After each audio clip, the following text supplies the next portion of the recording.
feeling And you are live. confident in pulling an old agenda up, and I realized we had to go back a little ways to have an agenda that had the plan acknowledgement on it, so you just had to bear with me for one quick moment. Would you like me to get you a hard copy? No, I've got two systems going here, Dennis. Just wait a second. Anything that might get sent does not have it either, so.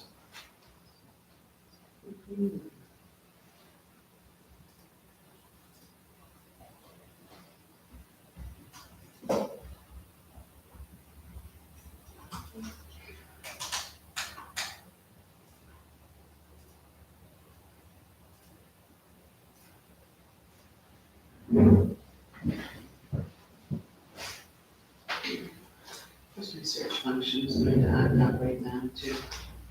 That's fine. I suspect the rest of you have all pulled one up, have you? So are we going live now? We are live. Okay, wonderful, thank you. I will call the meeting to order then at 7:01. Okay. Right. And everybody is ready to go here? Okay, and we'll start our meeting off with the land acknowledgement. The town of Colders is located in traditional Blackfoot Confederacy territory. We honor the Blackfoot people and their traditional ways of knowing and caring for this land, as well as all Indigenous peoples who have helped shape and continue to strengthen our community. Okay. And you all have the agenda for you? Wonderful. I'm going to just take a peek at the adoption of the previous minutes. Can I get a motion to adopt that? Can I actually add to the agenda just councilor reports? I know that's not on there, but we should probably fill in what we've been up to. Absolutely. And my apologies, Madam Deputy Mayor, I see that I actually left adopt the agenda off the agenda. That's okay. I was thinking that we adopted previous minutes and then we'd adopt the agenda. Can't talk about minutes, so agenda talk. Yes. So you know, it takes a village, okay? So thank you for that. So I guess then I will first move adoption of the agenda, and you are requesting in addition to that agenda? Yep. And that would be council reports. Did anybody else have anything else that they would like to add to the agenda? We do have one other item. Yes, Madam Deputy Mayor. If under 6B, Lethbridge County Development Application, 2022-184, and under 9C, in closed session, CAO hiring process. If council would accept those additions as well. Wonderful, thank you. We've got quite a full agenda before us this evening. Is there anything else that anybody? No? Okay, so with those amendments, can I get a motion to send it? I move that the council hereby approve the adoption of the agenda as amended. Wonderful, thank you. All in question? Or I'll call the question in favor. Thank you. Okay, and then now I will move to the minutes. Thank you, Councilor Butcher. Has everyone had a chance to go through the minutes? Were there any omissions or anything they that was incorrect within those minutes? No. If not, can I have a motion to accept? I move that we adopt the minutes as presented. As presented? All right, thanks, Councilor Butcher. I'll call the question. All those in favor? Wonderful, thank you. All right, next item on our agenda is delegations. I see that we have no delegations before us. Do we have any communications from any community members that want to bring forward to the meeting this evening? CAO Kaufman? Nothing for me. All right, thank you. Okay, item 5, business of council. So our first item before us on this one is a proposed amendment to the procedural bylaw. And that's bylaw 422-21, and that's to change the start time of meetings. Someone want to make a motion on?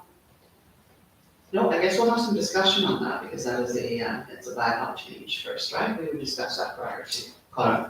Yes, if I can.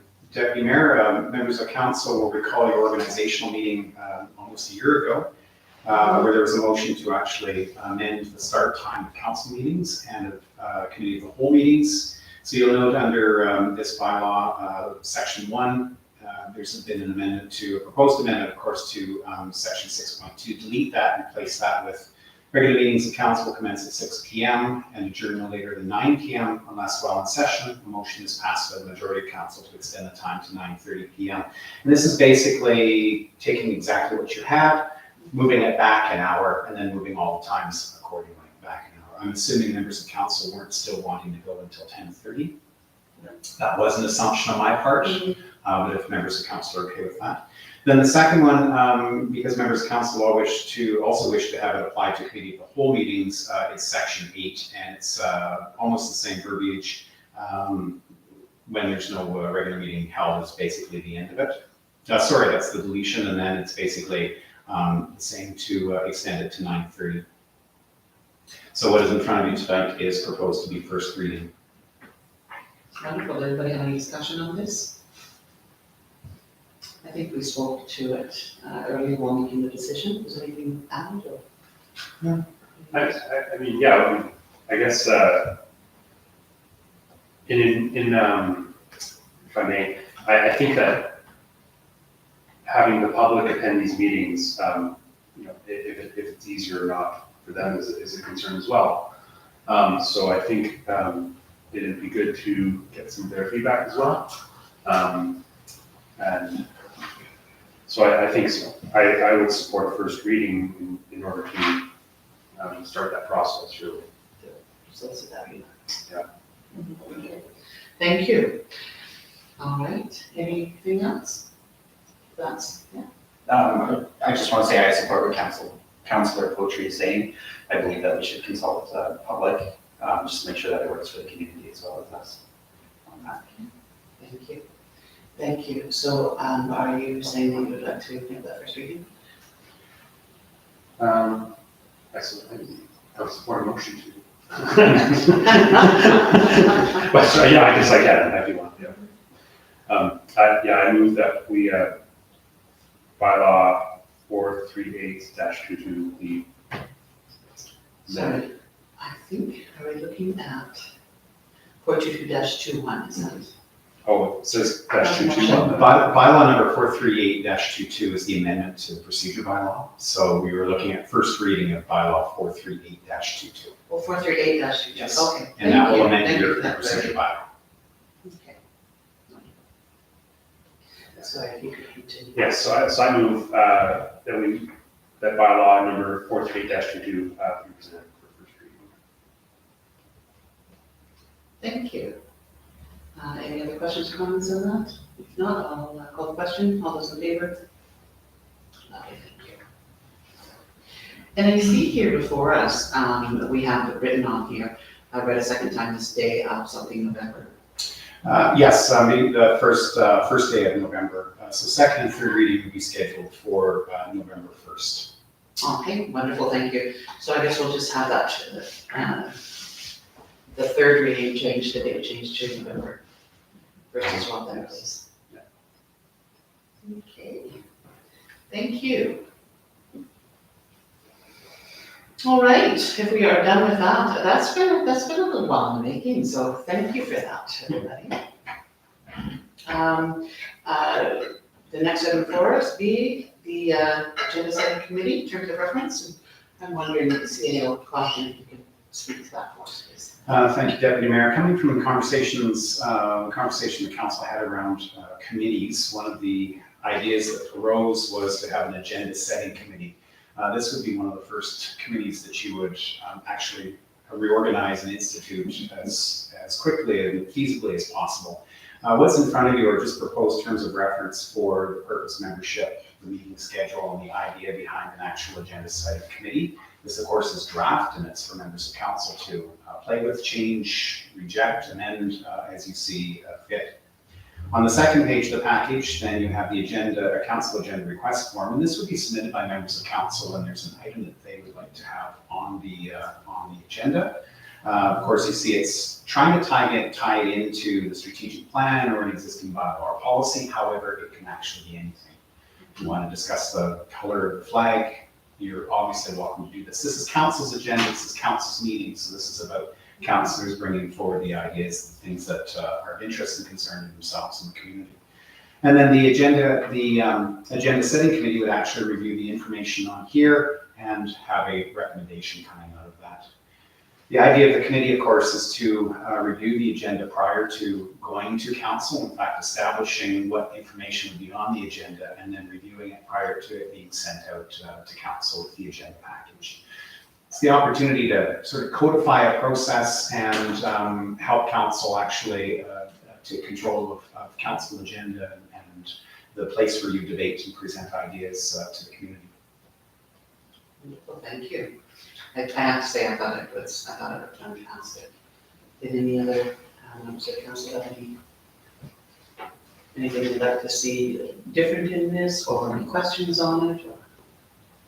Certainly. Thank you. I absolutely, I think it's a great idea. I love it. I love the terms of reference. I thought they were really great. I think that it would barely need to be tweaking, but I love that it's, as the CA mentioned, kind of just that first step in really formalizing our processes and working towards a more engaged council.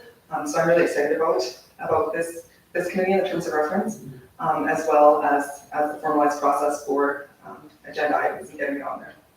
So thank you for bringing this forward. Oh, sorry. Certainly. Oh, I'm just curious, when I'm reading through, I'm not seeing who would be the chair, or is presumed that the mayor would be the chair? Is that a question for Chair? CEO Coffin? I was gonna say that's under point two, under membership, the mayor will be the committee chair. Membership, okay, thank you. Yeah. Mayor's absent. Yeah. Thank you, Councillor Evans. Okay. I'm going to believe that everybody's had a chance to read through this, and if you had any concerns or anything about it, any changes you'd like to see, you might have written that down to share. Perfect. Okay. So it sounds as though we are happy with this then, moving forward. Okay. What would be our next step with this now? Would you require a motion for us to bring this in, or does this require? The options in front of council right now are to approve it as it is, approve it as amended, to postpone it for 2 weeks to the next meeting. Again, take it to council or put more soap time on it, or defeat it as it's presented. Yeah. Okay. I feel confident moving forward with it. I'm wondering though if the mayor might want an opportunity to take a look at it. Would it be best to move forward to 2 weeks? Will the mayor be back in 2 weeks? Yes. What is everybody's thoughts on this? I know that we've had some discussion that this is really important for us to move in this direction, but do we feel that we want all members of council to have a look at it before we roll it in? I think having the mayor look at it would be a good key item, considering they're the chair of this committee. The chair of the committee, you're right, that's an important point. Certainly. Thank you. I think that what we talked about previously and directing administration to put together the terms of reference while the mayor was here. I think that we, in my opinion, have enough information to move this forward. This is something that Mayor Mathieu indicated that she very much wanted. And so because there's no amendments here at the table, I would be comfortable making a motion to move this forward. Thank you.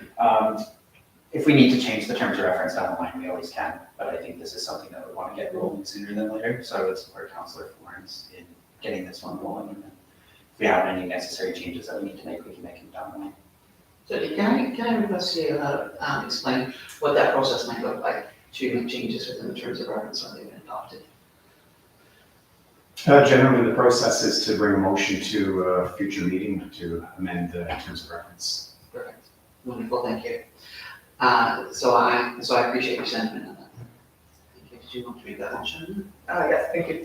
So I move that we accept the terms of reference for the agenda setting committee as presented.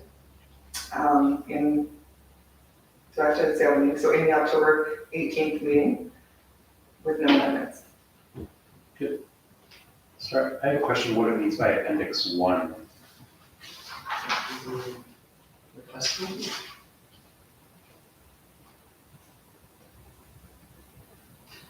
Can you state where that is written Yes, in the please. document? So under roles and responsibilities, it says community shall have responsibilities cited in appendix 1. And I didn't see appendix 1 attached here, so. And I don't know if that's, is that agenda 5E or perhaps, I'm not sure, it's not quite clear. Yeah, I guess that's, having clarity, that's vetting the council agenda request form, is that? Generally, yes, it's the, you can attach a appendix to this, and unfortunately, that's where I drew this from, and the appendix could be, usually it's a flow chart, it's sort of an if-then, if it's this, then it's that, and what it does is it helps the committee narrow it down. Unfortunately, that is not attached to this, so we can strike that, so as amended. Okay, Thank you, Councillor Porcher, my apologies. okay, thank you for your thoroughness on this. I tried to be separate, I see the shades. Okay. You're broken even now. I'm really even. All right, so we do have a motion before us. Did you have any other comments or questions on that? Anybody else? Should we call the question then, please? All in favor of that motion? And that is carried. Okay, thank you. All right, and now we go to 2023 franchise fee rates. We've had some great discussion about that already. I'm wondering, Marcia, Coffee, if you'd be able to speak to this? Thank you, Madam Chair. Yes, as members of council recall, last week at the Committee of the Whole, the Director of Corporate Services, who unfortunately can't be here this evening, presented to council a report on the setting franchise fees for 2023.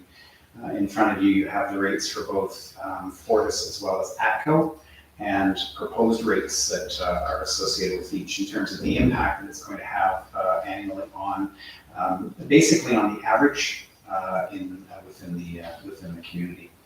The options in front of you this evening are to maintain the status quo or affect change as you move forward. Again, it's important for members of council to consider this as the entirety, consider this in its entirety as being funds that are going to the organization as a whole. It's not about designating for any specific project or any specific personnel or anything of that nature. These would be revenues that would just support general operations. Thank you. So who would like to start with this? Okay, so we have had a lot of very rich discussion around this, which I appreciate. But I will comment on, I appreciate receiving all the information that sort of speaks to where we are in terms of other municipalities around us. And I think you'll note that we are in fact on the low end in terms of our franchise fees. I know that we spoke about, Councillor Cloutier, you spoke about sort of it being recognized as more of an equitable tax, or not tax, but a fee for all of our residents to support some of the strategic plan initiatives that we want to move forward. Yes. Yes, when we're looking at increasing services to our community, those funds don't come out of nowhere, right? So, I mean, unless we're looking at decreasing services to other parts of the community, I mean, I don't know that we've had conversations about what those could be if we wanted to, I guess, but we know that some of the initiatives in our strategic plan will cost extra dollars. Unfortunately, I guess we haven't had a chance to bring that plan yet to the public yet, to see if they're see what their feelings are on it. I think it's important to note though that they were, several people took part in the consultations and events. Yes, yes. Prior to us. That's right, and it was very clear during the election that citizens wanted change. So they- But I mean, I did hear as well, you know, a diversity of opinions, right? Some people didn't want anything to do with increasing fees or taxes, right? So it's always a balancing act, I guess, how we can. What I really appreciated was when our Director of Finance brought forward the numbers on how much the town of Polhurst spends on administration versus other communities. And that we have kind of lagged behind in terms of dollars per capita that we're spending on administration. And I think that's visible in terms of what we see in terms of services that the town can offer, right? So, because, I mean, we're not the only ones in this business providing services to residents. I think there's many other communities out there that are in the same boat. And so if we want the same things that other communities can have, I think we have to look at increases to be able to bring us to that level that people are expecting us to be. And what I like about this is that it's not a huge increase. If we look at going to 10% on the ATCO franchise fee, which was what it was historically between 2016 to 2019. So going back up to 2.5%, which represents an increase of $5.21 roughly per month for a residential household. Household. Yeah, an increased rate. So, and then on the Fortis, I guess we did have some discussions about what that number could be revised to, and I wasn't sure if we had a clear direction on that yet. I know we had discussed maybe possibly increasing it to 10%, and got those numbers from our Director of Corporate Finance. Just trying to open that up in here. Thanks. Did you need a moment while you're opening that? Yeah. Anybody else have any comments? Or Councillor Florence? Thank you. I think for after much deliberation and for each of these fees, I would support a slight increase. As Councillor Poitras mentioned, the rate was historically at 10%. So these rates have been higher than the 7.5 it's currently sitting at. For the Fortis fee, there hasn't been a lot of change, minus that slight deduction in 2021. So it's currently sitting at 5%. As part of a larger conversation and looking at the whole picture and thinking about, even possibly changing the mill rate or property taxes next summer, how that might look, I think we need to be cognizant of all these changes and how they're going to affect residents. And be careful how we do it. We're in a global recession, so we're experiencing increasingly tough times as Canadians and as Albertans. And everything has gone up. Federal taxes have gone up, provincial requisitions have gone up, costs of goods have gone up, and ultimately each resident of Polhurst is going to see that on their bill. So when we talk about raising these things, we need to be very clear that it is to achieve our strategic goals and what people want and have asked for. Not only are we looking at raising the franchise fees, but we're also looking aggressively looking at savings and grant opportunities. We're looking for additional ways to supplement revenues and diversify our tax base, which is a huge priority for us. And ensure our residents are well informed of the reasoning, our plan, and our trajectory. I believe we can do this in an articulate way. So we've heard from our residents both in presentation here and out in the community.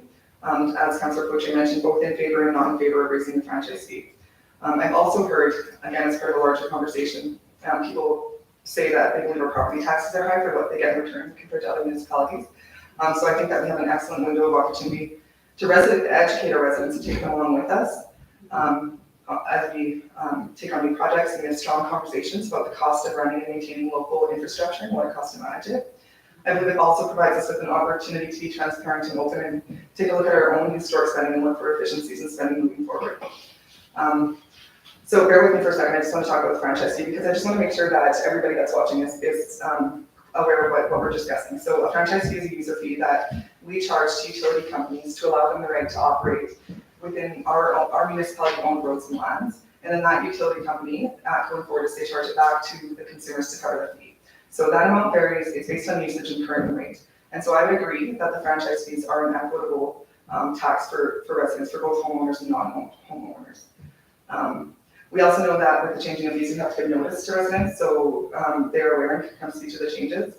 And we also want to let residents know and keep in mind ourselves that as we set the fees, the overall bills could be different based on the current rate, which is a really, I wouldn't even say it because I'm gonna get it wrong, but in section 360 of the MTA, it talks about that breakdown. So, and again, in terms of comparison to other municipalities, our franchise fees are quite low. In Lethbridge, ATCO is sitting at 27. In Coaldale, ATCO is sitting at 15, and Fortis is at 13. In Fort McLeod, ATCO is at 12.5, and Fortis is at 15. So as you stated, in comparison, our rates are low and have not been kept on par and are due for an increase. It's timely with our conversations around priorities and capital projects coming up.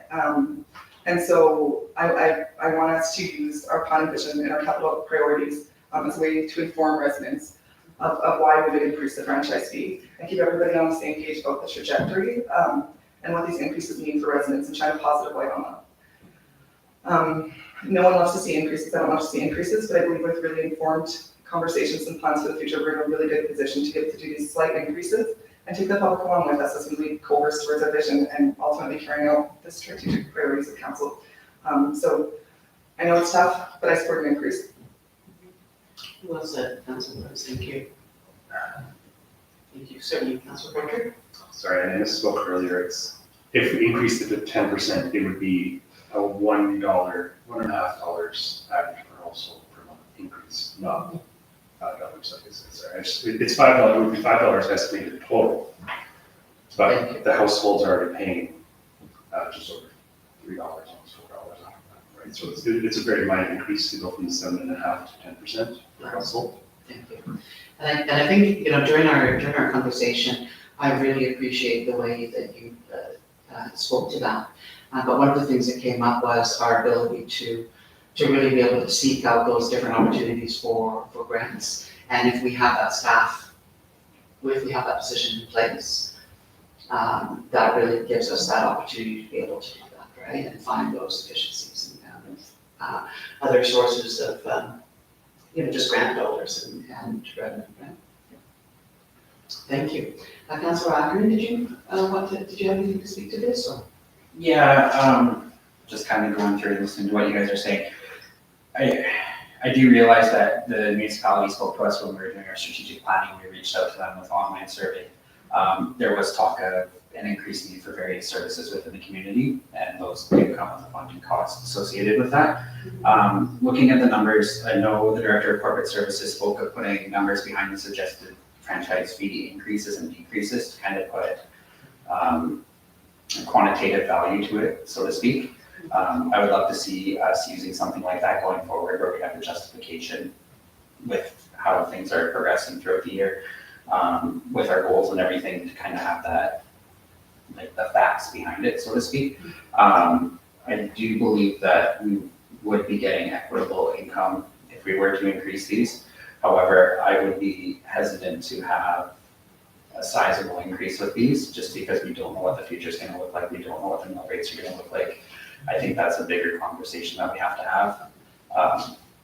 So I guess at the end of the day, I would probably be in support for a smaller increase, possibly, like, I wouldn't feel comfortable going beyond like 2.5% increase in either one of them. After that, I think we need to really look at what the future is going to entail for costs for what we want to deliver to the community and how we're going to achieve that, between possibly increasing taxes or looking at franchise fees as an equitable way to kind of gather the funds from the community. Thank you, Councilor. Okay. If there was nothing else, it sounds as though everybody here, we are in consensus that this is something that we know is necessary and we're prepared to move forward with. So I guess we just have to sort of look at what our numbers are. We have talked about, Sorry, could I ask? certainly, of course you can. Sorry, so when we look at comparison between Fortis and ATCO, because the rates between gas and electric are different, I think having a higher rate on ATCO's side does make more sense because the overall costs are less. Because if you look at, we raised 3% on ATCO, it'd be about $1.56 a month change. Whereas if you raise 3% on Fortis, it's about $3.66. So same 3% increase, it's almost twice, it's over twice the dollar value per month per household. Right, so, I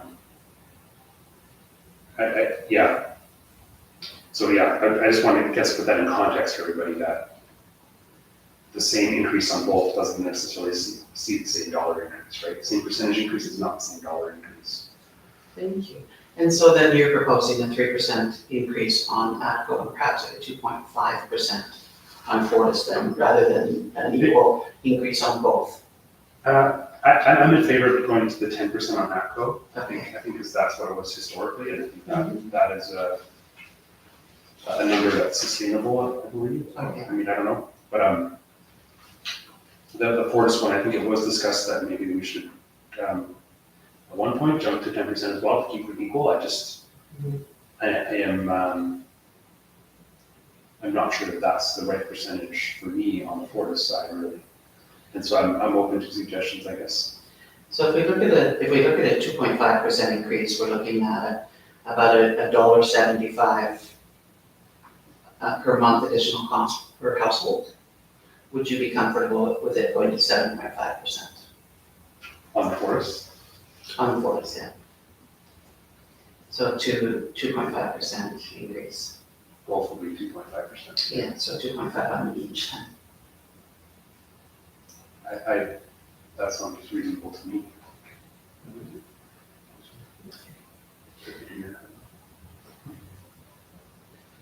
Sure. So what does that represent? That represents about $1.30 and then $1.75, so just over $3 a month per household.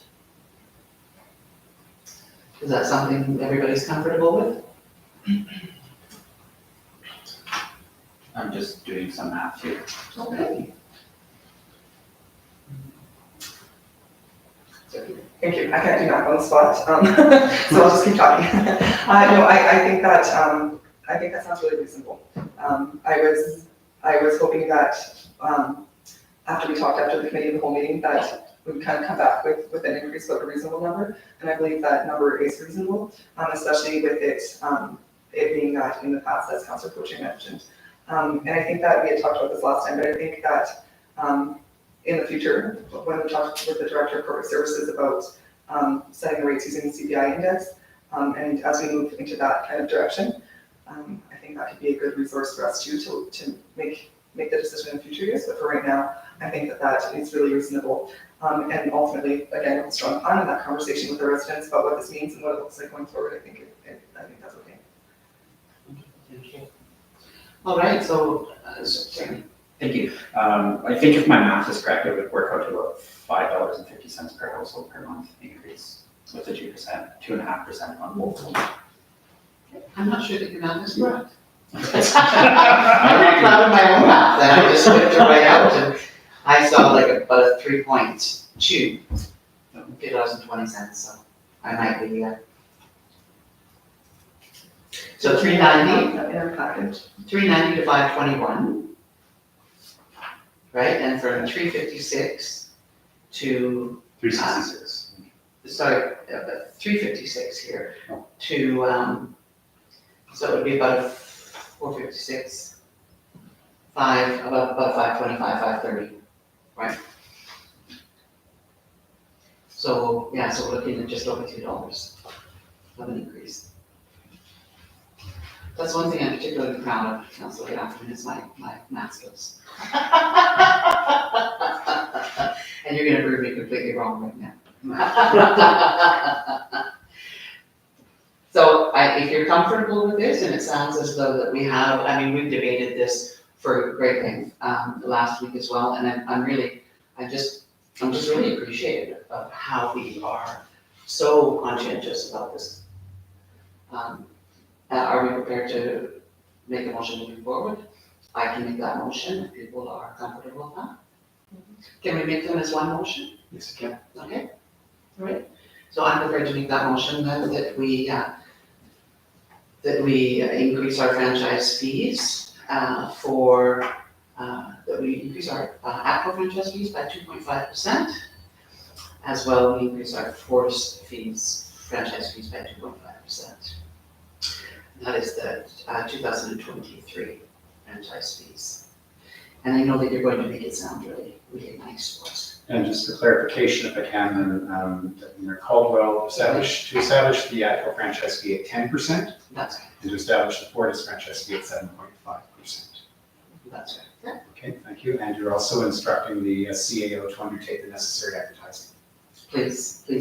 Thank you. Thank you. All right. Is there any other discussion on that? Certainly. Thank you.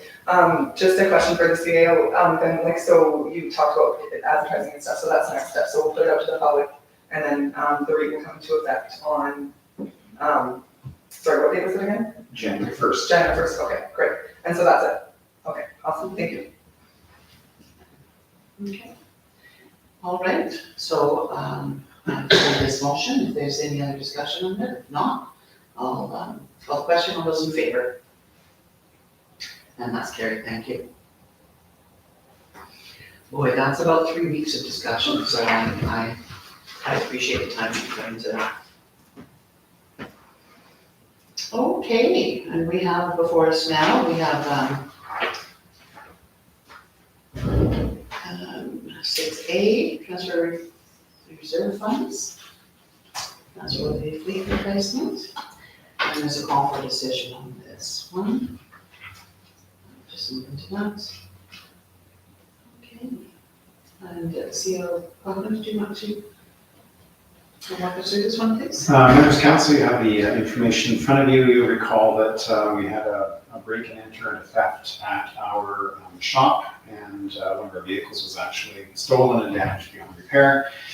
Insurance has actually provided us with $18,000 towards replacement. Public Works actually is looking at the necessity of having this back in order to maintain current and anticipated work for 2023 and beyond. The intention of this request is to combine reserve funds, request for reserve funds with the insurance payout to replace the vehicle with a new model. Public Works is actually looked at both replacing it with something within the $18,000 and then looking at something new. $18,000 will get us approximately a vehicle of the same vintage, so a 2003, 2002, 2004, somewhere in there. But mileage, condition, serviceability, things of that nature then come into play as well, and the costs associated with that. What's being proposed here then is a request to council to combine the $18,000 with a request from the Common Services Reserve of up to $42,000. So if we can get a vehicle for a better price, under $60,000, then definitely we'll be doing that. That's why it's a request of up to. And then to be able to add a new vehicle into the fleet, it then will actually enter the replacement cycle and be looking at replacement in 5 to 7 years. Anything that's coming in younger may, and just, as council's head up for council, may have to be replaced sooner, probably in 3 to 5 years. So I think 4 is the number put in there because that's between 3 and 5. It could go longer, it could go shorter.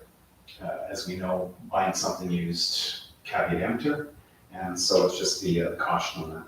So members of council have a couple of options in front of them in terms of denying the request or approving the request. The request is about the funds, it's not about the vehicle. That's an operational conversation about which vehicle to get. If council has a value around that, the value should be expressed through the direction in the motion towards the funds. Okay, thank you. First, I have to say, kudos to our Public Works for managing to keep 2013 vehicle in the fleet. I think that speaks to their skills. Does anybody have any discussion on this, or Thank you, Deputy Mayor. If I may ask, how soon was this vehicle slated for replacement if it was not damaged? Do we know that information? Through the Deputy Mayor to Councillor Ackermans, would have been replaced in 2 to 3 years according to the Director of Operations. As a 2013, it's a 2013 would have been second on the replacement schedule. 2010 would actually be replaced first. And I think Council Florence had, was you going to? Oh, go ahead, sorry. Okay, Council Florence. I guess as to our current practice, is it typically to purchase new vehicles and run them through their 15-year lifespan or so? Is, through the chair, Kaufman? I don't know. I'm going to have to get back to you on what the policy actually says in terms of how long. I've been advised by the Director of Operations that the vehicles, we typically replace one truck every 5 years. So that would basically mean if you add a 2023 to the inventory, you'd be looking at 15 to 20 years to replace a truck.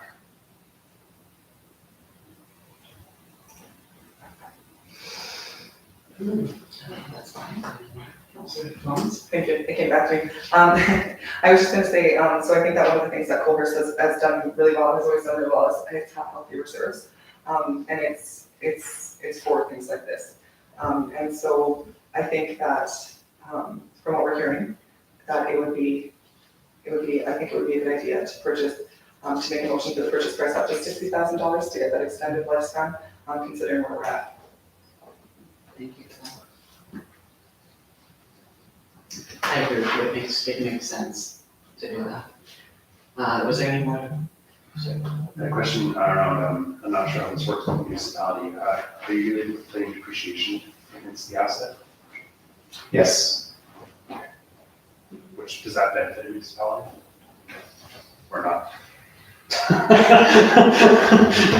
Well, it's like any other corporation. There are some benefits to it, but vehicles are depreciated as per normal, as they would be in any other corporation, based on the accounting standards at least. Yeah, I just like in the business, you can write that off. Whereas the municipality, we don't really have write-offs. We do depreciate, it's the write-offs that are set up a little differently. Yeah, okay. Thank you for that. Is anybody prepared to make this motion? I'll make that motion. I move that we instruct the CAO to, sorry, I'm saying this wrong, just stop me, to transfer, oh my goodness, I just lost it, transfer money funds out of the Common Services Reserve for the amount up to $60,000. If I may, I think it might be up to 42,000, and then we have the 18,000 Okay, for sorry. insurance, if that's okay. Thank you. Is that? Yeah, I appreciate the friendly amendment, up to $42,000. Thank you. Okay, is there any other discussion on this, or shall we call the question? Well, Tell me. sorry, well, in the motion here, it says replace, we thought it should replace it every 5 to 7 years, but then I think the CAO clarified that it was every 15, 20 years. No, replace a truck every 5 to 7 years. And so we have, this actually came in an email, so apologies that it wasn't included in there. We currently have 4 trucks in the fleet. So the 2010 GMC half-ton would be the next one to be replaced. It would be 5 years after that, or 3 to 5 years. 5 years after that, the 2016 would be replaced. 5 years after that, to 2017. 5 years after that, to 22. So by the time it gets around to this truck, you're looking at 15 to 20 years. Though my question now, would this consider to be part of that rotation, though, because this is a unique purchase? So I would hate to see us driving that 2010 for 5 to 7 more years. I think because we have the insurance component to it, we've got an opportunity to try to do something creative with the 2010, but the 2010 is coming up on 13 years, so just a sensitivity to it. I know that the folks are working their hardest to keep the equipment. Like there's regular service, regular maintenance done on it, and we do squeeze the life out of the vehicle as much as we can. I've had no report that the 2010 is in dire, but maybe what we can do is hopscotch, so it's in 3 years, and replace it in 2 to 3 years instead, and then get back onto a normal cycle at some point. Thank you. I think at some point with some of our vehicles that we have recognized that trying to keep them on the road is costing more than to replace them. This point when frugal doesn't make sense any longer. So, thank you for that. I come from a mechanic household, so I can't help but think that I would never ever purchase a brand new vehicle ever in my life. Because of the depreciation of it, that I would always take the risk on a used vehicle personally. Because having a good inspection and a good record on a used vehicle, you can mitigate most of those risks and save yourself quite a bit of food capital on an equally reliable vehicle. Like we're already driving 15-year-old vehicles in our fleet. So if we were to purchase instead of buying a 2023 model or 2022 model, if we bought a 2018 model or something, I'm sure the depreciation on that would work out. It could work out in our favor, most likely, right? But I mean, there is that slight bit of risk, but you never know what that used vehicle has been through. I'm sure all of us that purchase used vehicles have probably we all drive used vehicles. But I guess, and how does that often look in the town? At first I thought, well, oh, we always have to drive nice vehicles in the town, but we hear, fairly that our fleet is every 5 years being replaced. I don't think that that's a major concern to our residents. And I think I'm not sure if we have, if that was discussed with Director of Operations at all through this process. But yes, $60,000, $42,000 that was unplanned for is a fairly significant expense to just tack on to this year. But yeah, we do have the reserves, so I think we could be slightly more efficient is what I'm trying to say. But I don't, that is getting into maybe the weeds a little bit. But I think where it does land on our plate is that we do need to set a dollar figure. So I guess if it's more efficient to buy a new vehicle and truck and know that it's going to last, then maybe it doesn't make sense. But just my personal experience, I don't think it does. Thank you for that, Councillor Portry. I think though, Councillor Florence did indicate that we do have very healthy reserves and that we do put away money every year for these kinds of things. So it's not that we're just being surprised and taking, $42,000 from some general account that might benefit us somewhere else. This is from a reserve that's specific for our vehicles. So I don't know if that makes it more palatable. No, it's nothing to do. It's nothing to me about the palette a bit. Yeah, we budgeted for it because I think it's one way to operate, and I think it's an easy way to operate. I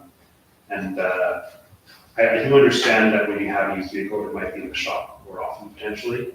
But it sounds like I haven't heard anything from operations saying that 3 vehicles is impacting them yet. So maybe there is that leeway to have.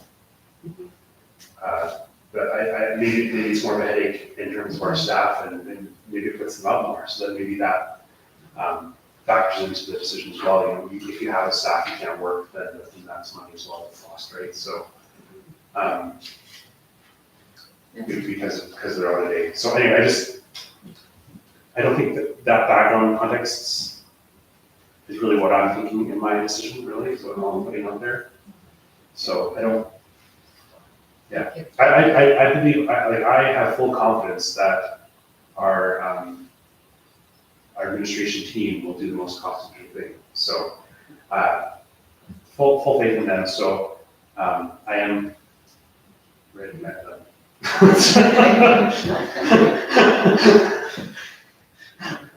Thank you.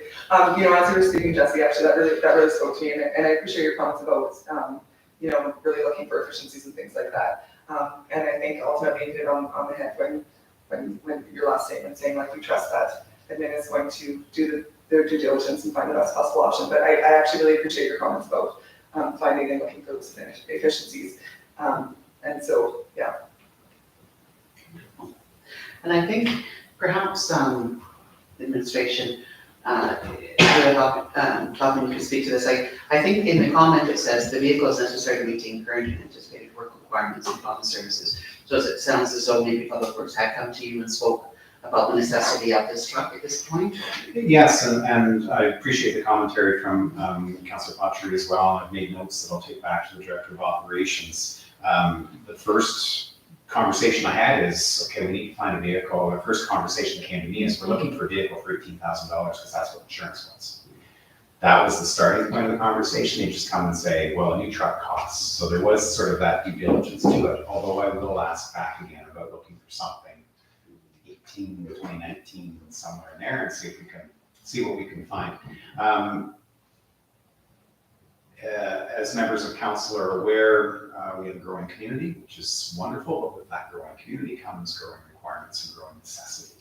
So on the work plan, the next 3 to 5 years of what the Director of Operations is looking at for his people, there is again the necessity of that additional vehicle. If members of council, when they're considering their budget, are looking at changing the environment within our operations team, our public works, our door team, even that consideration may bring on an extra body or two, as we have 4 employees that are actually within retirement age, within retirement in the next 5 years. So you have a huge succession planning crunch coming up about 24, 25, and you have to address fleet requirements. We'll have the need for that as well. My understanding goes, we have to have a conversation much quicker than that about our Public Works needs. Thank you. Thank you. Okay, thank you for that additional information. So we do have a motion before us. We have had some good conversation. Was there anything else anybody would like to add to the conversation, or are we prepared to move forward with this motion? Good. Okay. So we have a motion for us, and can you repeat that motion? It's been a moment. I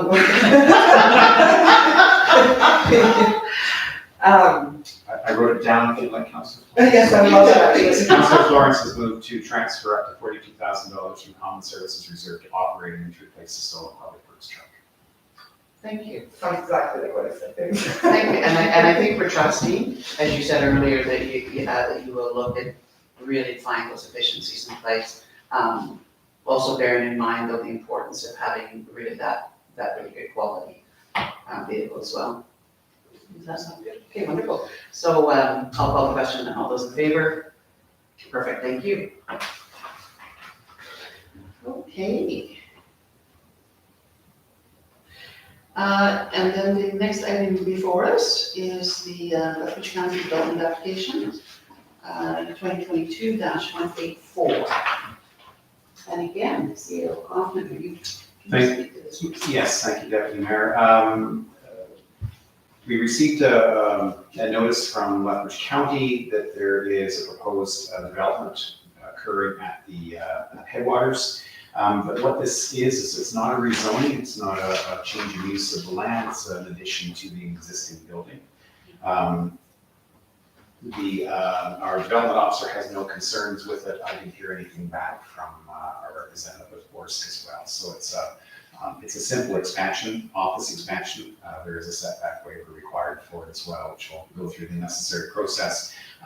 But it's nothing of immediate or it's nothing of concern from the administrative side. I'd just like to know if council has any concerns about this as well. And I believe I sent each member of council the package that came as well from the county. I was thinking this would, and they indicate no concern, there's no impact on stormwater. That would be the big one given their proximity. So that would be addressed at I believe that would be addressed at the back side of the property. Thank you. Anybody have any questions or any concerns about this? I'm confident in the. Just a question for the CAO.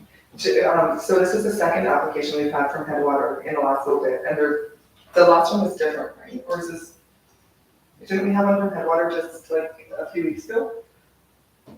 Was it? I thought it was a few months ago. Okay, so this is a completely different thing? Yes. Okay. Good time flies when we're having fun. Maybe it wasn't. We're doing everything. No, I have no concerns with this, especially for a common health service, sorry about that. Thank you. So no motion is required, then we're not, unless we make a motion to request you forward a letter indicating no concerns. I would appreciate that, yes. Okay, certainly, Councillor Humphrey, Can I make that motion? please do. I move that the Council of Town of Colders hereby allow the CAO to reach out to Lethbridge County regarding development application number 2022-184, citing that there's no concerns from council. Thank you. Okay, if there's no other discussion on that, I'll call the question. All those in favor? Wonderful, thank you. Well, what is our next items before us, administration reports? And I'm going to assume that everybody had an opportunity to read through all of these reports. And so rather than go through it with any great detail, I wonder if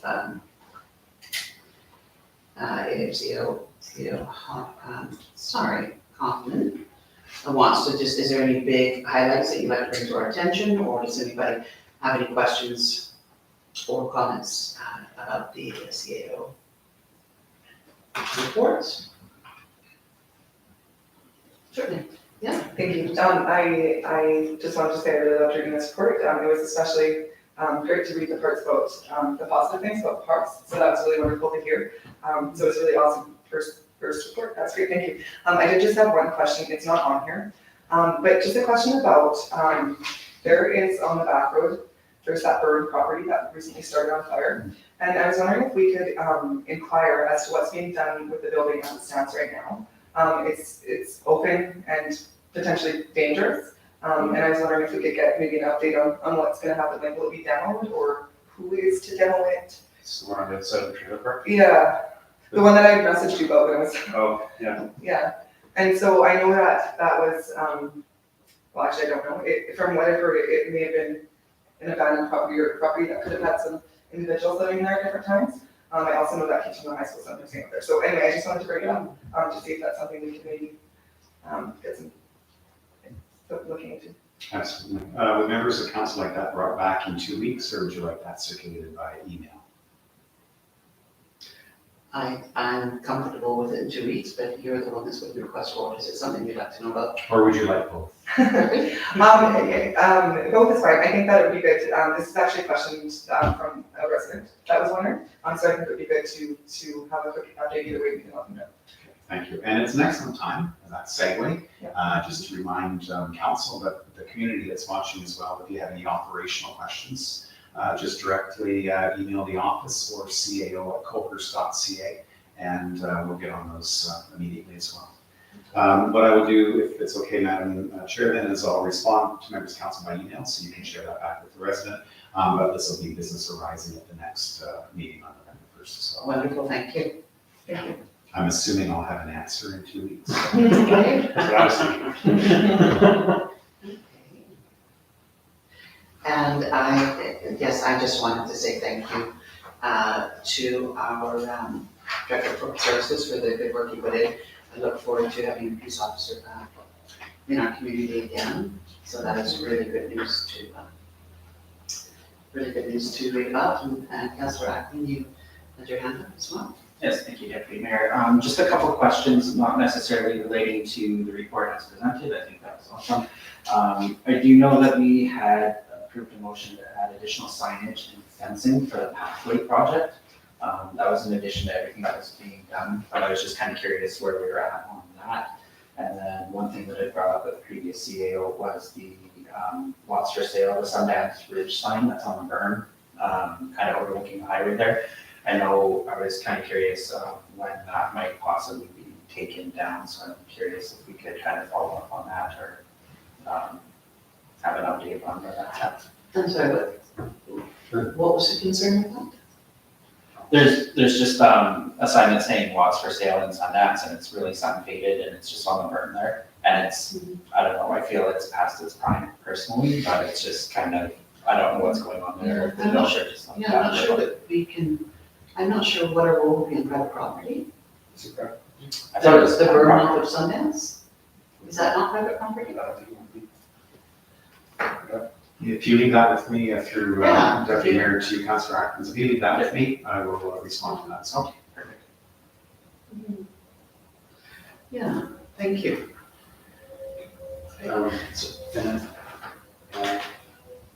Certainly, I apologize, Councillor. Yes, the fence, the fence was completed, you can see on the, next to the pathway. Okay, Additional fencing was put in, it just popped up one day. awesome. I don't know if that was all of their fencing that they were doing, but I know that was a big part of it, to prevent vehicles from potentially driving down there, so. I guess I just also want to comment on your report on wetlands. And I appreciate hearing that the project will be coming in either at or before its completion date, November the 30th and so on. And thank you for communicating with the residents in that area and speaking to them about the concerns. I very much appreciate that. And I look forward to getting ready next spring to start engaging the community on some other components, and that's going to be the exciting piece. I know that it's not really council's role with sort of infrastructure related to our public works, but now the fun part begins, okay? So thank you for that. But I also would like to echo Councillor Lawrence and say this was a wonderful report, and I appreciate that. And I just want to add, yeah, it was as well too, and that berm is municipal reserve, where the sign is located. Oh, the Burn Municipal Reserve? Yeah. Oh, okay. Where that sign is located, yeah. I'm not sure how comfortable I am with knowing that municipal reserve is taken out of the burn instead of a green space, but I suppose that was negotiated at that time. Yeah, berm is green space, so it's. I think we will leave that in Seattle Coffin's hands. Certainly, I just wanted to close the loop on that one. Oh, thank you. Okay, so if there's no other questions, perhaps we can move forward to the Director of Operations report. Sorry, I had one more question. A resident had asked me if we could transfer, before they take all the clay away, I don't know if they've got rid of it all or not. This looks like there's a substantial amount there. Maybe they're waiting to get rid of some of it. So if they are, someone suggested why not use it to fill in some of the low spots in the lot next to the community center. There's a few low spots in there that could use some fill and compaction potentially. I don't know how respected it is to use that material there, but that was a suggestion that I put in my book. Do you know, I love that our residents are so engaged in this kind of thing, and I think CEO Kaufman had indicated though that his preference would be that when residents have operational concerns or great ideas like that, perhaps they do email the office, because then it's in front of somebody on a desktop, and they can look at the viability of that action rather than bringing operational to council.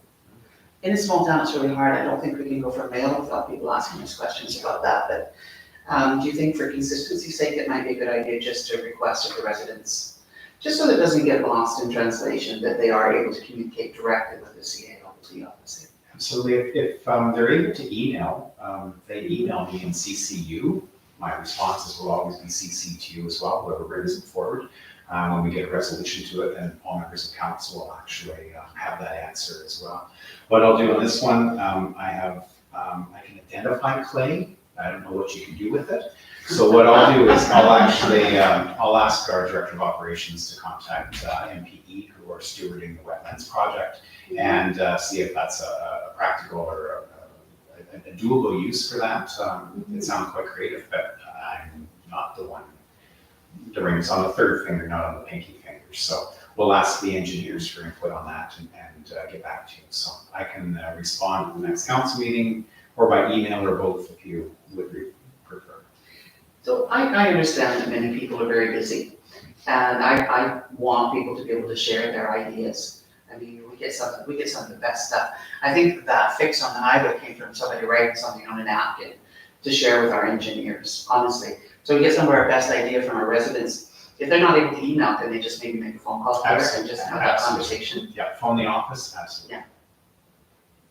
Okay, sure. Thank you.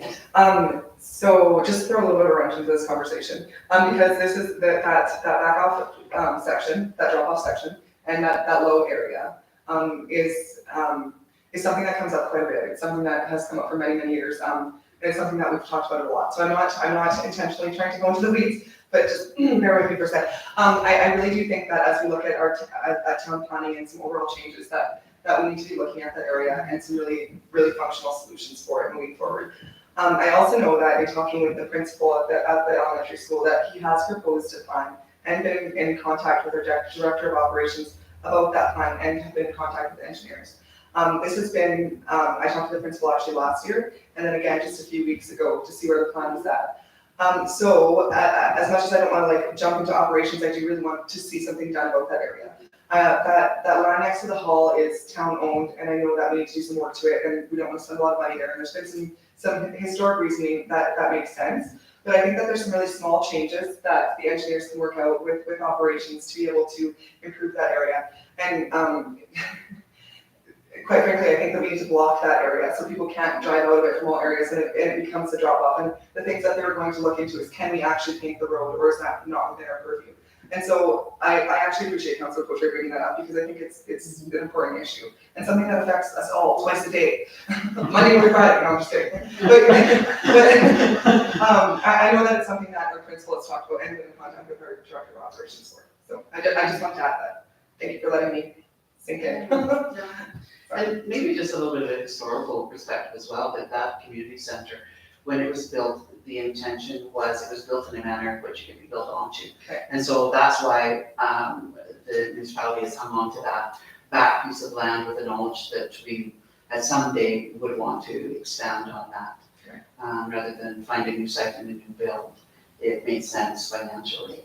Totally. So, right, so yeah, so it leaves us with that little bit of an unsavory spot. Yeah, and we know that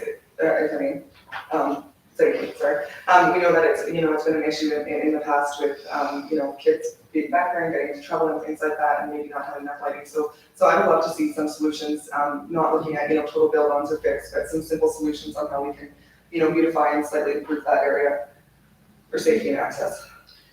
Yeah, maybe a conversation about safety, for sure. Thank you. Thank you. I'm glad you added on, Councilor Florence, because it is an important issue in this town. I think has been raised multiple times. It would be nice to see a couple options, sorts of options that, we could discuss, right? So.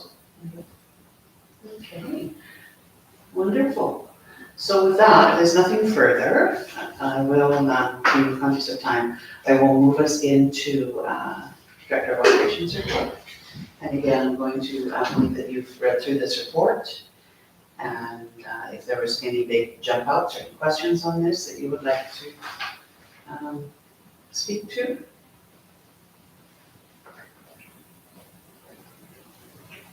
Certainly, Councilor Florence. Thank you. I thought, again, it was a really awesome report. I always love reading the operations report. It's so great to see all the wonderful things that they're keeping going for us. So kudos to the operations team. I just wanted to say with the splash pad resurfacing, again, that's been like a hot topic. I'm wondering, is it something we should share with residents? Because it has been a big concern, or should we maybe leave it till spring?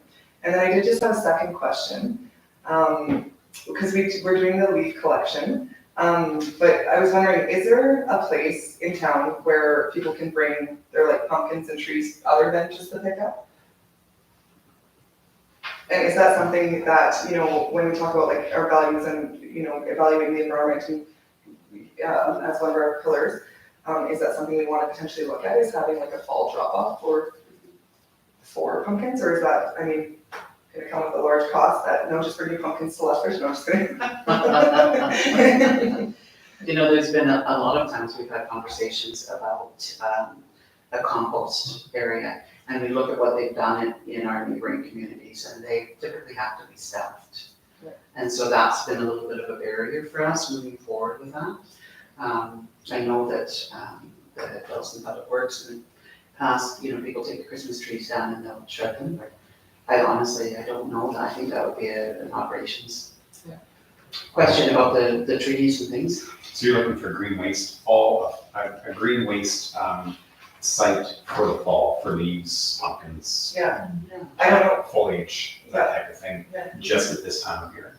yes, but like, yeah, definitely, like, would it be, like a transfer site, would we call it that? I don't know, but something where, you can't just put a pumpkin in a bag and I don't think they're gonna come and pick it up, but can you bring that somewhere, or something like that?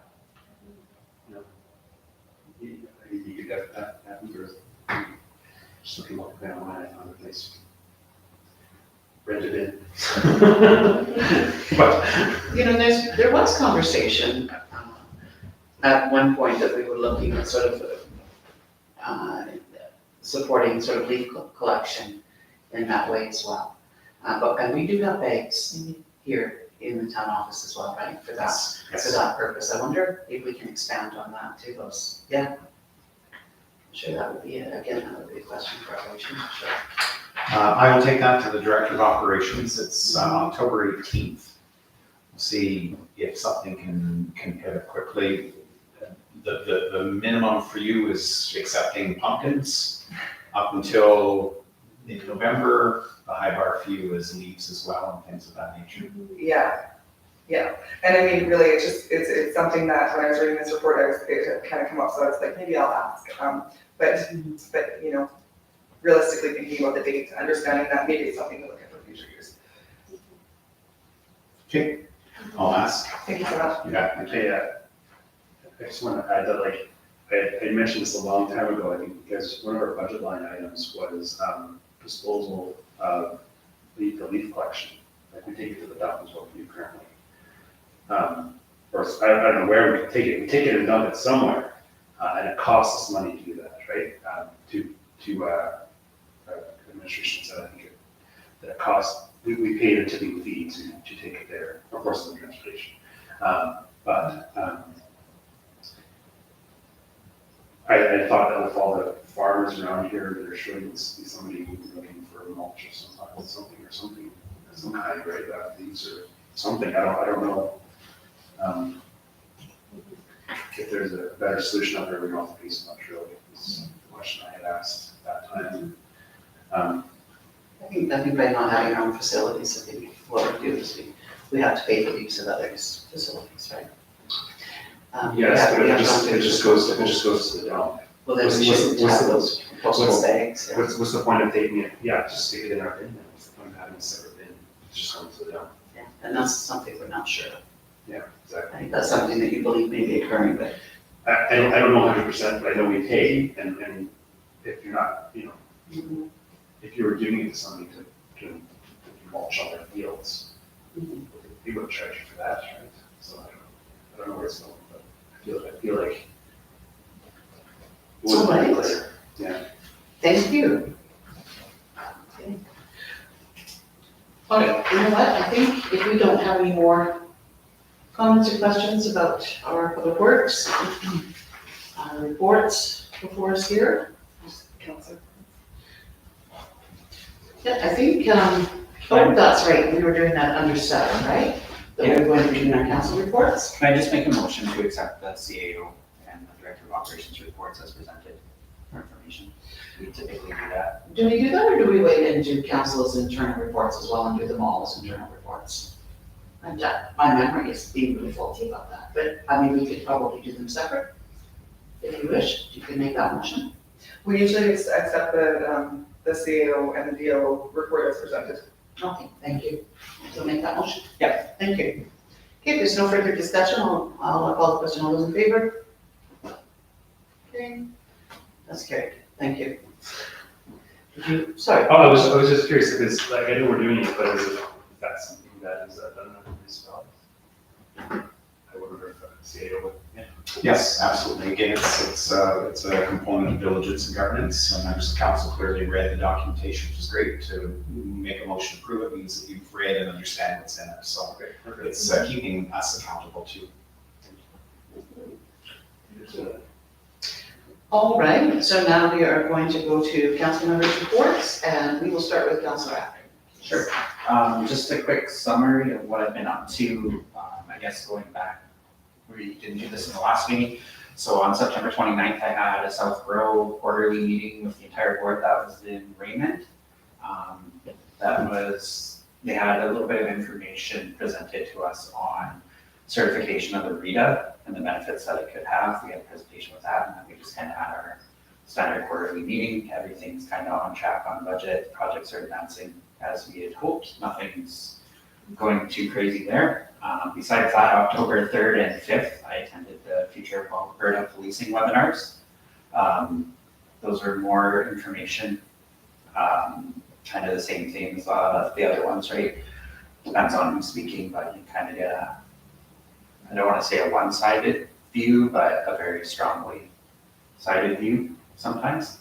October 5th and 12th, I attended the elected officials education program course on strategic planning. There's 2 more weeks of that, but that's been a great opportunity to network and kind of go over some of the strategic planning process. Isn't this a wonderful course? And then yesterday we had the policy and bylaw review committee. I know we don't have the minutes for that one just yet, but one of the things that we did speak about in that was separating a lot of the policies into administrative operations type policies and then the governance policies. So what we're going to do is just kind of make that shift and kind of do a little bit of reorganization on that, just to make it a little bit more manageable and functional and easier to follow up with ensuring that we review everything in the 4-year period that we're supposed to. And that's everything that I have. Wonderful, thank you. And Councilor Florence, please. Thank you. So for my reports, I think it's been a while since we've done council reports. So if I miss anything, I'll probably blab about it next time. So I've been able to do the elected official education program, the strategic planning. That's been really good to be a part of it, especially since we've just gone through our strategic planning as a town. So it's been great to get some nuggets out of there. The facilitator has just been awesome. As well, as Councillor Ackerman's mentioned, we had the policy bylaw review committee, and we had kind of talked about at our previous meeting, amalgamating that with the risk management committee. And so that's been really good. I so appreciate CAO Kaufman's insights into that committee and the work that's being done. And then as well, we had our staff and community leaders event, committee event meeting last week, and it's probably the funnest committee that I get to sit on because we get to plan an appreciation event for all the awesome leaders in Colhurst. So that's been really great. As well, I've attended several webinars on Alberta policing and been able to engage a little bit that way. And I think it's really important that we all kind of keep our ears on the ground and participate in this dialogue as much as possible as we learn what this potentially could look like. As well, I'm looking forward to Community Futures next week. I was not able to attend the last board meeting because of the Alberta Municipalities Conference, and I'm really looking forward to attending the Highway Tree Training Development Association coming up in November, the first week of November. So yeah, I'm very excited to be back at council. It feels like the beginning of a new season with fall happening. So very excited to get into it and get to work. As you all know, it's been 1 year since we've been elected, and it's been so great. It's been such an honor. So looking forward to keeping going. Thank you for that report. And Councilor Patrick. Yes, thanks. Yeah, I was also part of the staff appreciation committee and community leaders committee. As Councilor Florence mentioned, we had some meetings there. Beyond that, I was in a committee poll, of course. I was part of the ORSC executive meeting on the 13th. And that meeting, we were examining the budget for the coming year. And they're based on the cost, we were discussing cost of living adjustments. So it is looking like that we will have to probably raise fees or requisitions at ORSC to be able to cover that, because wages are the most significant expense there for the organization. And I do think that people should have to suffer, I guess, in lieu of that. There is also increasing competition from other organizations to try and recruit, I guess, from ORSC because the wages that they pay are typically, they try and be in the middle of the pack, that's what they try and do. But it's been a long time since the senior planners have had any adjustments because they kind of maxed out on their grid. So he was suggesting, or the ORSC was suggesting that they may want to look at potential increases for, I think, 3 of those planners there. So, but that combined with some new hires, it might balance out. So that might not be a significant thing, but that's kind of the discussion we had at our last meeting. Potential increases. It wasn't going to be. It was around 3% potentially for requisition fees, but we were talking about shifting some of that to subdivision fees potentially, and putting the onus on the whoever wants to subdivide and not the municipality. So, but yeah, that's a discussion that's ongoing. Yeah, it's been a while since they've had an increase. Thank No, you for they that. haven't, yeah, exactly, they haven't had an increase in a very long time, so. Thank you for the information. Was that everything to report? All right, thank you, Councilor Butcher. And I will just speak to, I'm not sure when the last time was we did this, so I will just speak on the 27th. I attended the intermunicipal meeting with the County of Lethbridge along with Councillor Florence and Mayor Martina. I think it was we had some really great discussion. I think it was I think there was a lot of clarity that was gained at that meeting, and working on some relationship building with them as well.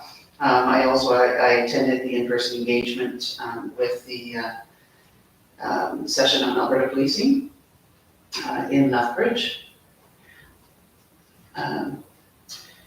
Yeah, you know what, I'm finding that they seem to be gaining traction, and they seem to be gaining the ability to communicate and engage a little bit better with the residents and council members across Alberta. And so, I'm not sure what direction we're going to go with new leadership, but I also attended a couple of sort of the Zoom webinars as well. I attended Green Acres Foundation board meeting, and I believe that might have been it, actually. And that was everything, thank you. Okay. So we will need a motion then to accept council reports. Just wanted to add one thing, if I may. We all attended Alberta municipalities. I don't know if that was mentioned, but that was last month. Yeah, I'm trying to go back, because Yeah, I don't remember when was the last time we did this report, so I was Thank just you for thinking, that. I don't know if we had that on there. or I was not, going to that. Yeah. Okay. Good, thank you for that, Councillor Eklund. All right. So, who would like to make a motion, please, to accept our council members' reports? Councillor Poultry? Move that we accept the councilor's reports. Thank you. I'll call the question. All those in favor? Wonderful. Carrie, thank you. All right, moving on to correspondence. So we have correspondence from Minister Shandro on the definition of anti-Semitism. I wonder if you can speak to that for us, CEO. Thank you, Deputy Mayor. Yes, the Minister of Justice, Solicitor General sent a letter to all municipalities across the province talking about the Alberta Human Rights direction in terms of the definition of anti-Semitism and through an order in council as well. What the Justice Minister Soljan is actually asking is if municipalities across Alberta could accept this definition as well and amend their bylaws, add it into their own wording to, as he states, reflect this definition.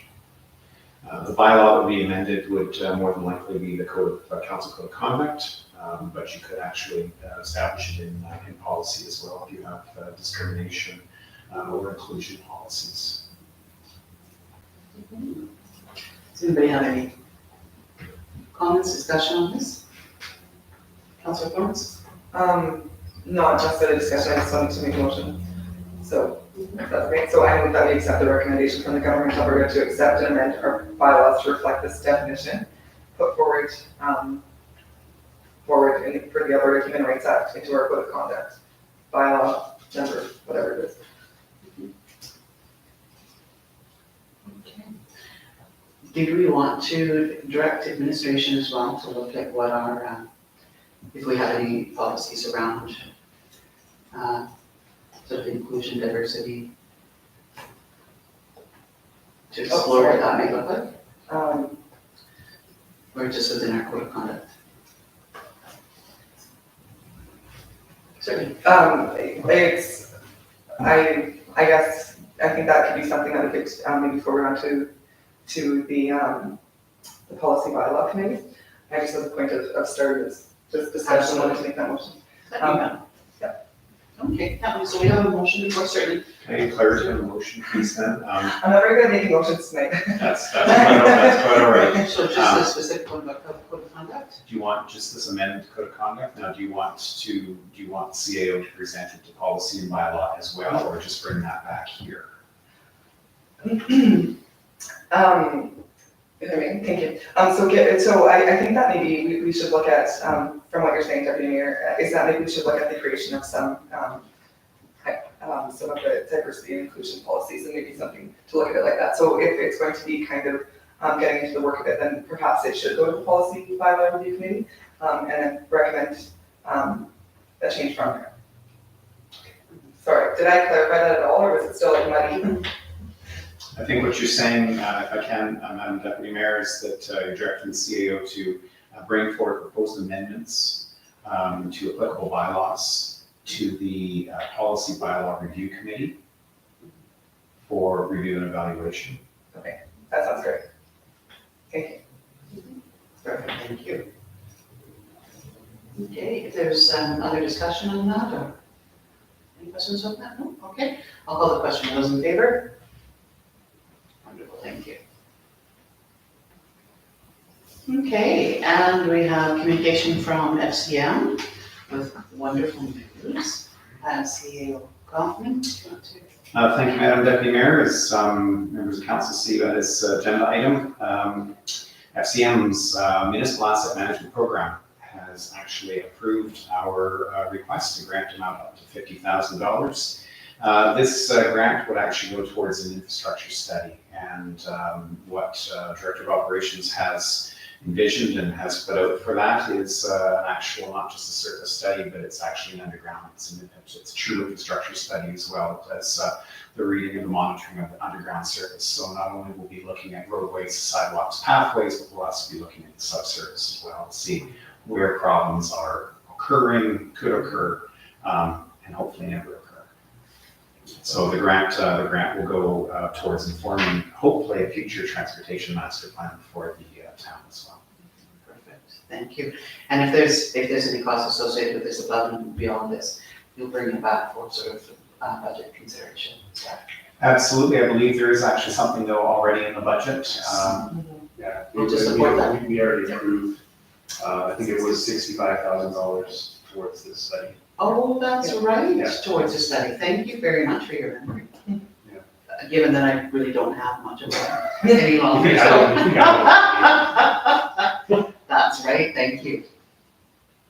Okay, certainly, Councilor. I was really excited to, thank you. I was really excited to read in the agenda package that we had, that the grant has been approved.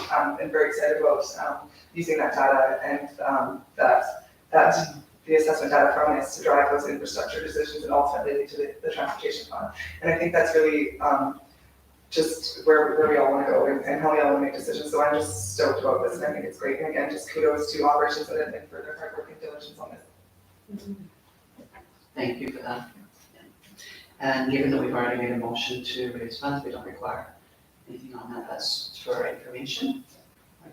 Thank you. And so we also then have before us a request for a letter of support Thank you. This, it's a weird kind of, it's in-person verbal correspondence. I had a conversation with Staff Sergeant Newman and Sergeant Marentet, actually in this room last Thursday, just to talk about issues that members of council and members of the community raised about safety concerns. Through our conversation, we began discussing the pilot project that's underway, proposed amalgamation between the Picture View detachment and the Coalville detachment. We've got this giant river separating the zone and only two ways to cross it. And what the pilot is demonstrating is that the RCMP can actually effectively and efficiently deploy officers on both sides of the river, so that when we have priority 1, priority 2 calls in Coalhurst, we have a faster response. Right now, I believe they're averaging approximately 17-minute response, the dispatching or having to come from Coalhurst when that's required. What is proposed then on the backside of your sheet is a potential draft letter if members of council could so decide. Of course, there's never a necessity to make a decision tonight, so if you want to ponder this, but it would be a letter that we would actually send, the mayor would sign and send to Staff Sergeant Newman in support of the pilot, making it actually a permanent arrangement, and how that will certainly benefit our community, and it actually benefits all communities in the region. Wonderful, thank you. Do we require a motion in order to? If you would like the mayor to sign a letter and send it to Staff Sergeant Newman, then yes, a motion would be required. I think that's important to get behind that. Would anybody like to make that motion? Or was there any other discussion or questions on this? Certainly, Councilor. Thank you. Just on the discussion front, I do believe that if we have a majority here, it would pass if the mayor was here. So I think that I personally would be all right supporting this. I think it's important to show support to the RCMP and the best interest for our community. And I think that this would be a positive overall. Thank you. Thank you for that. Certainly. I'm just curious if, I guess I would like more history on this a little bit, just from my own understanding why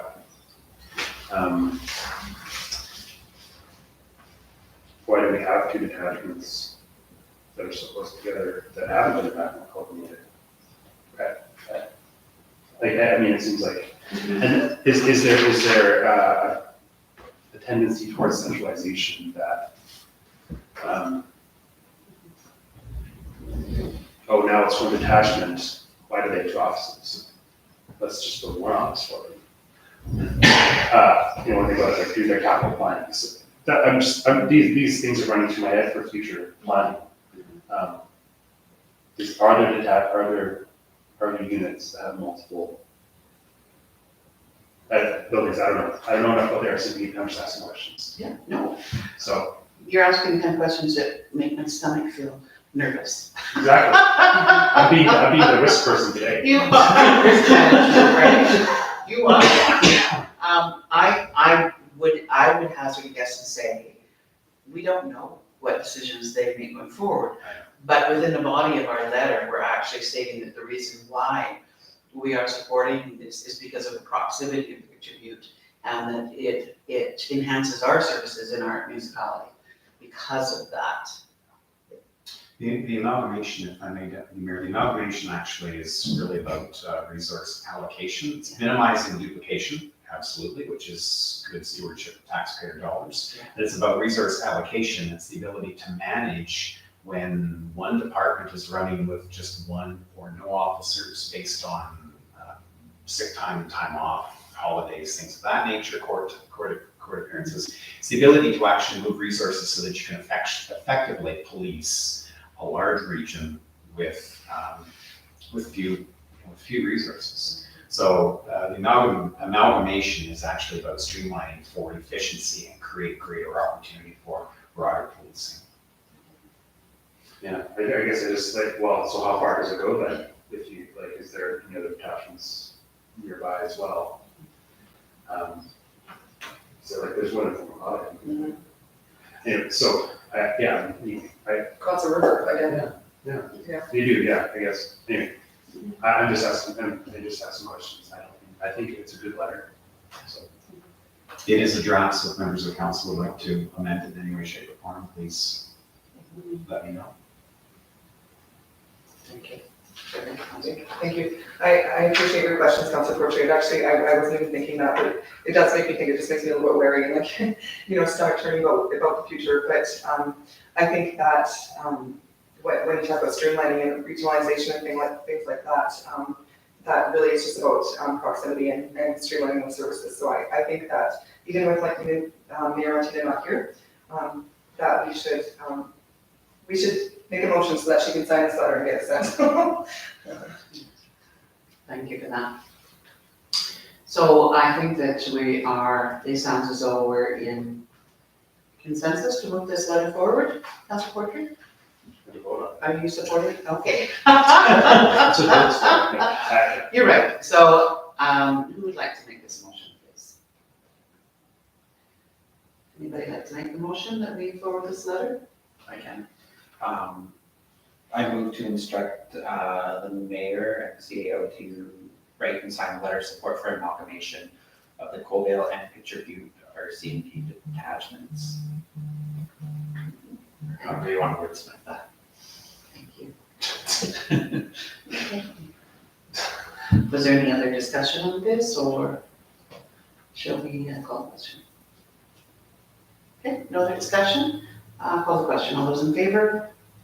Okay, thank you. And that is carried. All right, it looks as though we have come to the end of our open session. And we do have items. Does anybody want to make a motion to take us into closed session? Can I make a motion to accept the correspondence first, as presented? Oh my gosh, thank you very much.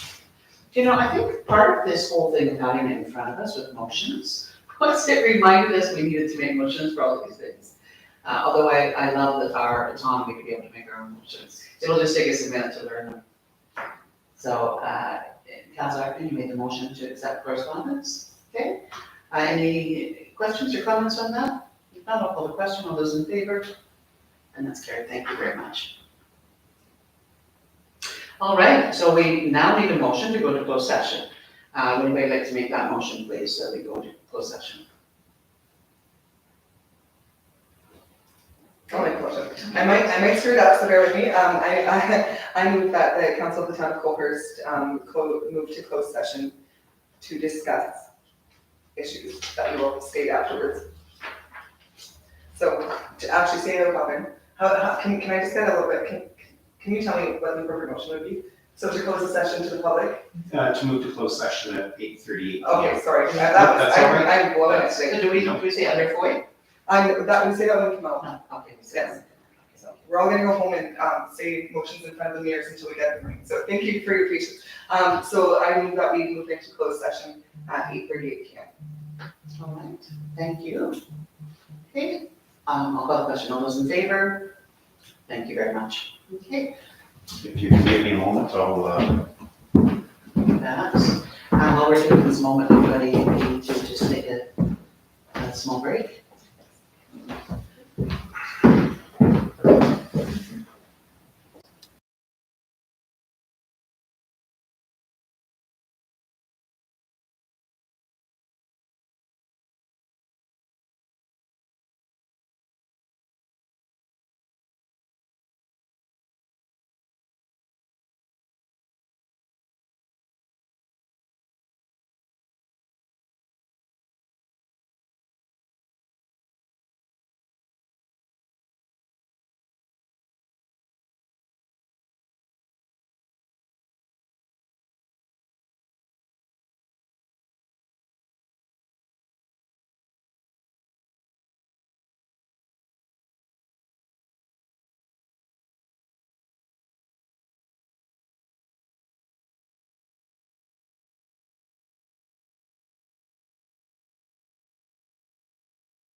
So sad. And Sam's done there? Sam, Really? Yeah. They go to school. I'm sorry, what? Sam's been here. Oh, no.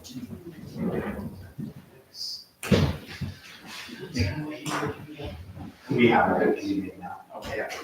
Okay, thank you. So. I would like to move to return to open session after having conversations regarding land and personnel, sections 24(1), 16(1), and 19(1) of the Freedom of Information and Protection of Privacy Act. Thank you very much. Okay, all those in favor? Okay, that's carried, thank you very much. At 9:25, I guess, would be the time. So we do have a couple motions that have come out of our closed session conversation. Okay, thank you. So I would like to make a motion.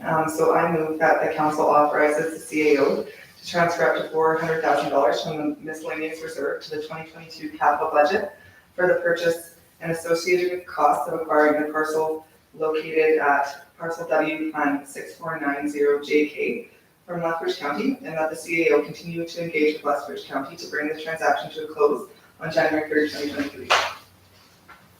Wonderful, is there any further discussion on that matter? Any questions? If not, I'll call the question. All those in favor? And that is carried, thank you. Okay. And we do have one more motion.